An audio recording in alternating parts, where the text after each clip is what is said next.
Resurrection Man number 5, written by Dan Abnett and Andy Lanning, art by Fernando Dagnino. We left off last issue with Suriel coming down and seemingly smiting Mitch. So, yeah.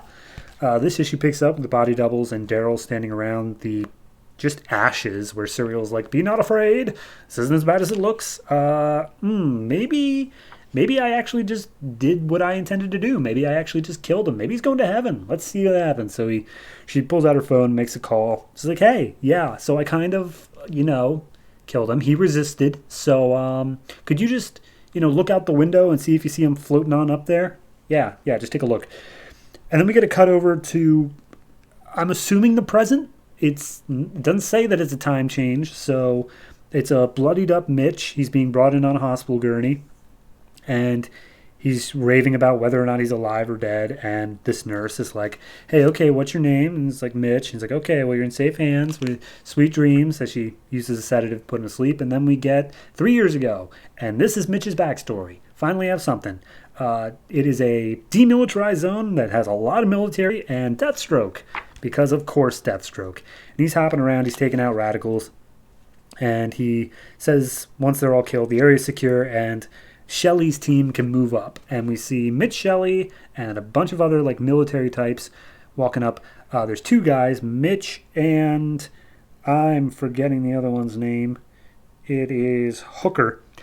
Sure. So Shelley and Hooker are both in this weird red armor, and they are clearly special people in this regard. And Deathstroke tells them they got 10 minutes because some army people are coming up, and you don't want them seeing what's going on here, because they're special NSA super secret organization.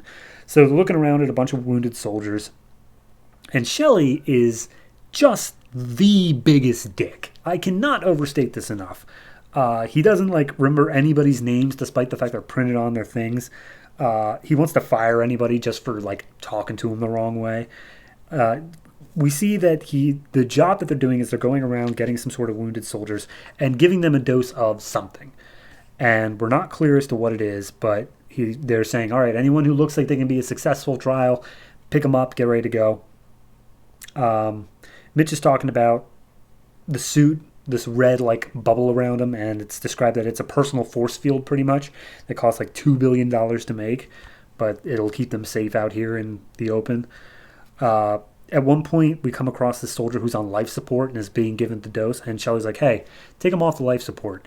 And he takes him off the life support, and he's like, he's dead. He's like, oh, darn, I was hoping he would work off the life support. All right, whatever.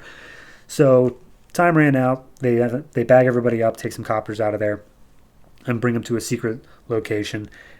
Again, Mitch continues to just be the biggest dick. We see this one woman who was there. She lost her arm, and this dose they gave her allowed her to completely regenerate. So that's apparently what they're doing. They have this weird little talk about how the woman was in the porn industry and then she joined the military and something like that. But Mitch literally could not care less about her backstory. Suddenly some explosions go off and everyone around is just scattering. Deathstroke is yelling at them to clear the facility. They have a briefcase with the dose that is apparently this is one of the first successful trials they've had, or at least one of the more successful trials. So they have this briefcase with the dose in it, and Hooker is trapped underneath some debris and begs Mitch for some help, but Mitch just handcuffs the briefcase to him and leaps out the door, throwing on his force field.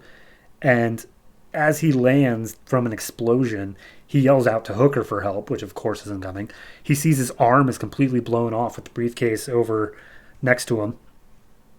He opens it up, takes the dose out, and just looks at it for a second, but then he sees what's causing all this destruction, and it's what I can only assume is an alien, because it's only got 3 fingers, and it's in full armor gear. And he's like, hey, if you kill me, the whole freaking Navy SEALs are going to be after you, man. And the alien's like, it's not your time. And he takes the dose out of Mitch's hand and shoves it into his, gaping arm hole. And then Deathstroke jumps on the alien's back, and everything fades to black. Cut back to Suriel, who has since knocked out the body doubles in Daryl. And he's like, what do you mean he isn't in heaven? Where else could he be? All right, well, better go looking. So she flies off. The body doubles start coming to, and then we see Mitch, who is coming to from his sedative, and he's like, am I in heaven?" And the nurse is like, "No, no, no, you're not. You're completely safe here. Don't worry about it. But you are pretty far from heaven." As we see that he's in a ambulance that is taking him to Arkham Asylum.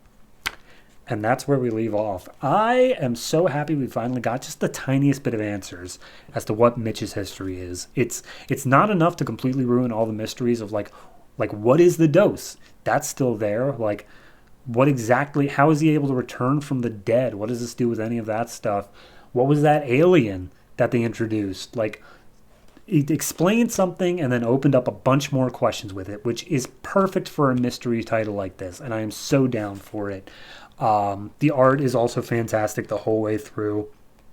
Mitch is such a dick, and it's written in a way where you're definitely not supposed to like him at all, which I think just adds more to the complexity of the character moving forward. I'm so down for this, and I never thought I would be. So overall, I'm going to give this one a 7.5. More so just over the entire arc than this particular issue, but it just continues to build. And even when they're explaining something, this is the first time we've really gotten an explanation for something. And even when it's explaining something, it still manages to keep the mystery alive. So I'm very happy with this, and I'm very much looking forward to where it goes.